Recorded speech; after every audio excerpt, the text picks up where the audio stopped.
Hər kəsə salam, ümid eləyirəm ki, çox yaxşısınız. Məni soruşsanız, mən yaxşı deyiləm. Çünki bu istilərdə həyat həqiqətən, yəni bilmirəm, yaşamaq olmur, yəni bu istidən zəhləm gedir ümumiyyətlə. İstidə nələrsə eləməyə çalışmaq, həyatda qalmağa çalışmaq ümumiyyətlə çox çətindir. Bilmirəm, bəlkə də mən abartıram, siz belə düşünmürsünüz, amma bilmirəm. Yəni isti havalar çox həvəsdən salır. Yəni o qədər planlarım, o qədər ideyalarım var ki, yəni bu istilər o qədər iğrənc bir havadır ki, yəni bütün həvəsdən salır, bütün keyfimi pozur. Bu pis havalarda həddindən artıq çox sıxıldığıma görə sizə yazdım. Danışaq, söhbət eləyək, fikirlərimizi bölüşək falan.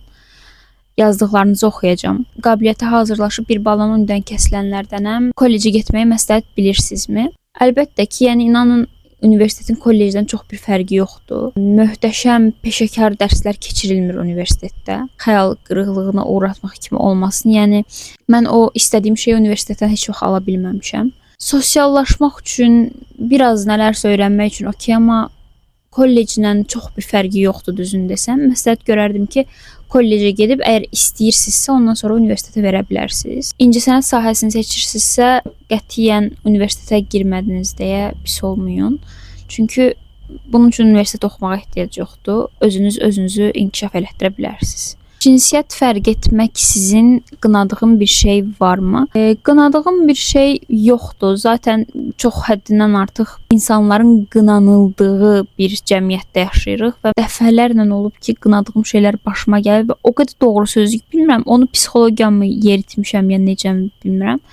Bəzən istəmsiz şəkildə əlbəttə ki, insan qınaya bilir, amma sonra biraz empatiya ilə yaxınlaşmağa çalışıram. Çox özümü onun yerinə qoy. Zaten həddindən artıq empati danış. Kimsə mənə pislik eləyəndə ona qarşı o qədər empatik davranıram ki, gözümdə yaxşı insan falan olmağa çevirir. Qınamıram yəni insanlar. Bəzən qınayıram, amma qınamamağa çalışıram.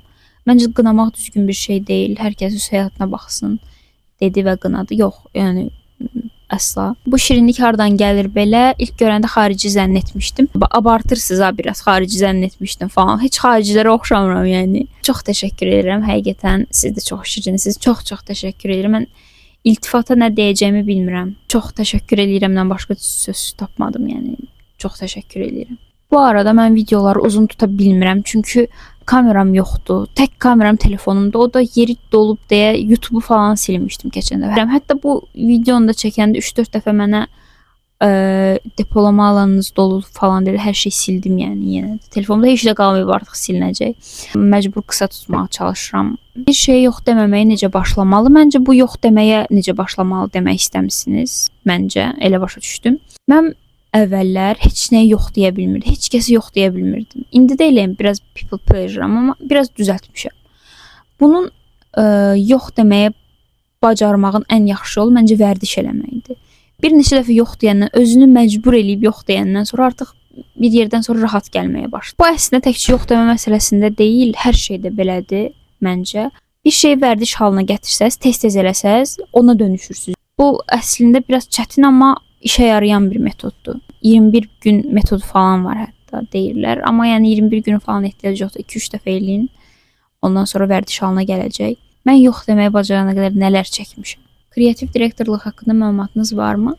Kreativ direktor bütün kampaniyanı birləşdirən bir dənə hekayə tapır. Yəni həmin məhsulun, həmin markanın insanlara çatdırmaq istədiyi mesaj, ideya nədir, onu müəyyənləşdirir. Sən Spotify-da belə bir özəllik var, yəqin ki bilirik hamımız. Ən çox dinlədiyimiz mahnıları bizə il sonunda göstərir.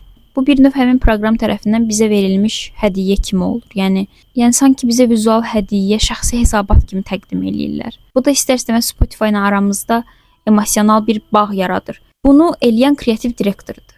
Düşünürəm ki, çox maraqlı bir sahədir. Əgər istəyirsinizsə, ümid eləyirəm ki, istədiyiniz yerlərə çatarsınız bu sahədə. Bu video qısa bir video olacaq, amma həm də YouTube'a başlamaq istəyirdim uzun bir müddətdir və digər mövzulardan da danışmaq istəyirəm. Çox istərdim podcast tipli olsun, belə hər yerdə dinləyə biləcəyiniz, bir növ özünüzü söhbətdə kimi hiss eləyə biləcəyiniz tipdə videolar.